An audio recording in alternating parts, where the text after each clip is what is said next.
क्या हमारे ऋषि मुनि पागल थे जो कौओं के लिए खीर बनाने को कहते थे और कहते थे कि कौओं को खिलाएंगे तो हमारे पूर्वज को मिल जाएगा? नहीं, हमारे ऋषि मुनि बहुत ही क्रांतिकारी विचारों के थे। यह है सही कारण। जैसा कि आप जानते हैं कि पितृपक्ष के दिनों में कौओं को पितरों का प्रतीक मानकर भोजन कराया जाता है।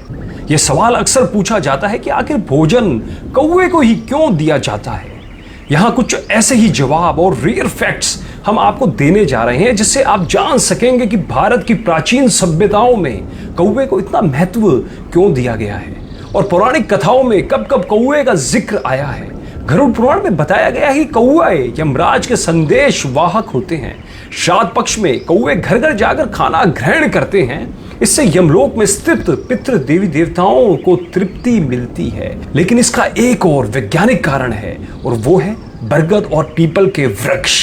ये दोनों वृक्षों के टेटे कौवे खाते हैं और उनके पेट में ही बीज की प्रोसेसिंग होती है। बिल्कुल सही कह रहा हूं, कौवे के पेट में इन बीजों की प्रोसेसिंग होती है और तब जाकर बीज उगने लायक होते हैं। उसके पश्चात कौवे जहां जहां बींट करते हैं, ध्यान दीजिएगा, कौवे जहां जहां बींट करते हैं वहां वहां पर यह दोनों वृक्ष उगते हैं। दोस्तों, आपको एक बात और बता दूं, पीपल केवल जगत का एकमात्र ऐसा वृक्ष है जो राउंड द क्लॉक ऑक्सीजन यानी O2 छोड़ता है और बरगद के औषधि गुण अपरंपार है। देखो, अगर अब ये दोनों वृक्ष को अगर हमें उगाना है तो बिना कौवे की मदद से संभव नहीं है, इसलिए कौओं को बचाना पड़ेगा। अब आपको एक बात और बताता हूं कि मादा कौवा भादो महीने में अंडा देती है और नवजात बच्चा पैदा होता है। तो इस नई पीढ़ी के उपयोगी पक्षी को पौष्टिक और भरपूर आहार मिलना जरूरी है। इसलिए हमारे प्राचीन ऋषि मुनियों ने कौओं के नवजात बच्चों के लिए हर छत पर श्राद्ध के रूप में पौष्टिक आहार की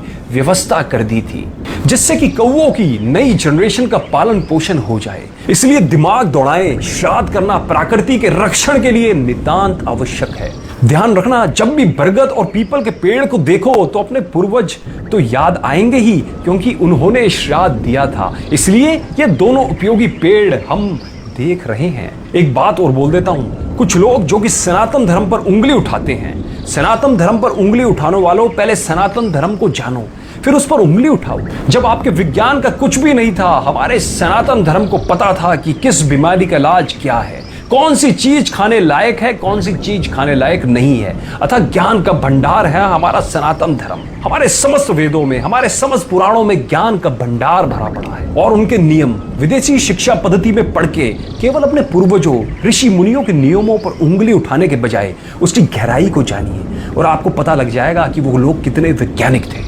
दोस्तों, मैं आप सब लोगों से एक अपील करना चाहता हूं कि इस वीडियो को ज्यादा से ज्यादा शेयर करें, जिससे समस्त लोगों को हमारे सनातन धर्म के बारे में पता लग पाए और उन लोगों को यह भी पता लग पाए कि हमारे जो पूर्वज थे, जो हमारे ऋषि मुनि थे, वो कितने वैज्ञानिक आधार पर चीजों को सोचते थे, उनका आकलन करते थे। और सब लोगों को इस ज्ञान के बारे में जरूर बताएं।